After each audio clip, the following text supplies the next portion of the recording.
The horse is not a tool, the horse is our friend.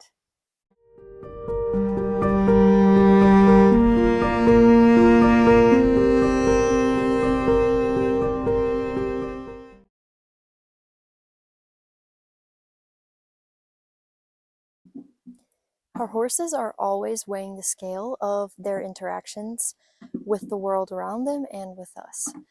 For example, if your interaction with your horse in your horse's mind is primarily negative, you're probably not going to want to repeat that experience. However, if your interaction with your horse is primarily positive, they generally will want to repeat that experience. This is extremely important and something that you need to keep in mind during every single session with every single horse that you have and work with. If we are always sure to weigh the scale towards the positive, we will have more willing horses that are happier, healthier, easier to work with, more willing to do things with us, and enjoy their time with us.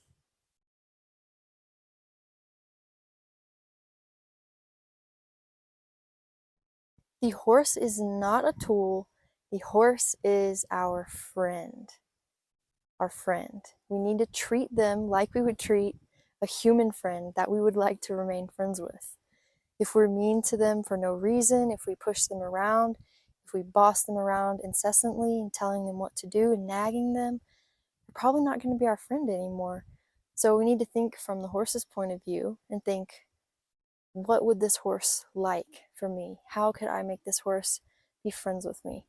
And in making the horse your friend, your connection and bond will be so much deeper, and the things that you can do together go from here to here and feeling wonderful at the same time.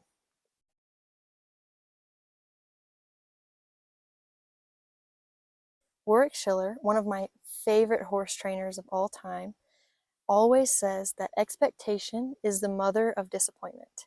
And boy, is he right, especially with horses. They can pretty much just sniff expectations, and if we as humans go into the session with a expectation or a definite goal that we feel like we must reach, the horse is sure to not help us reach that expectation. So it's best to abandon expectations altogether and simply enjoy what you're given from your horse in each given session.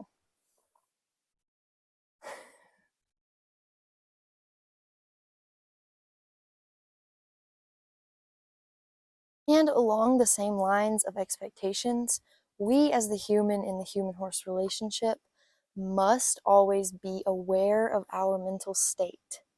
If we are cluttered and cloudy and anxious and thinking about the 900 things we have to do later today, our horse is going to sense that. And they don't know that we have bills due or we have work or we have stress with our coworkers. They just feel stress coming from us and anxiety, which makes them feel unsafe. So it's very important that you be aware of your mental state and, if necessary, take a few minutes at the beginning of your session, sit down, breathe, calm down, leave all of that stuff outside of the training session. And by saying that, I don't mean completely reject that you've got anything going on, because that leave your feelings at the gate stuff is old news as well. We need to acknowledge that we have these emotions going on. However, we need to do our best to not bring them into our sessions with our horses.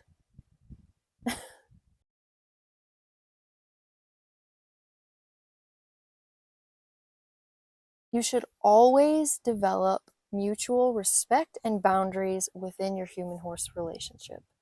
No relationship, whether it's human-horse, human-dog, or human-human, functions properly without boundaries and mutual respect for each other.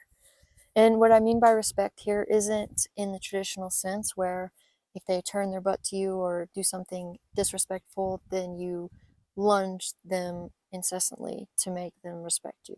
That's not what I mean at all. I mean respect in the sense that you see their feelings, you hear their feelings, you respond to their feelings, and if they're not okay with something, You go, okay, I can put my goals aside and we don't have to do this today because I see you're not feeling it. That is the sort of respect and reciprocity that I'm talking about here.